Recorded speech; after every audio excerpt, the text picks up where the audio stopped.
রাজ্য সরকারও পূর্ণ দিবস ছুটি ঘোষণা করুক। রাজ্য বিজেপি সভাপতি সুকান্ত মজুমদার চিঠি লিখেছেন, মুখ্যমন্ত্রী মমতা বন্দ্যোপাধ্যায়কে আবেদন করেছেন যাতে ছুটি দেওয়া হয় রাজ্য সরকারি কর্মচারীদের। ভেঙ্কটেশ্বর প্রতিনিধি আমার সঙ্গে রয়েছেন। ভেঙ্কটেশ্বর, আরো বিস্তারিত বলতে পারবেন। ভেঙ্কটেশ্বর। দেখো, বিজেপি রাজ্য সভাপতি সুকান্ত মজুমদার মুখ্যমন্ত্রী মমতা বন্দ্যোপাধ্যায়কে আজকে চিঠি লিখেছেন এবং চিঠি লিখে আগামী 22শে জানুয়ারি রাম মন্দির উদ্বোধনের দিন যাতে সরকারি ছুটি ঘোষণা করা হয় সেই আবেদন জানিয়েছেন। তুমি জানো যে গতকালই কেন্দ্রের তরফ থেকে হাফ ডে ছুটি ঘোষণা করা হয়েছে। এর আগে বিজেপি শাসিত যে সমস্ত রাজ্যগুলি রয়েছে তাদের তরফে আগামী 22শে জানুয়ারি রাম মন্দির উদ্বোধনের দিন সেখানেও সরকারি ছুটি ঘোষণা করা হয়েছে।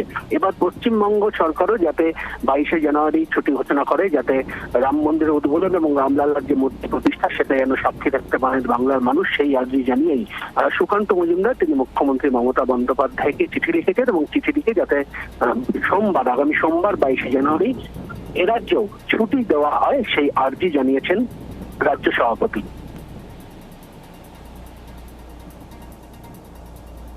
ধন্যবাদ।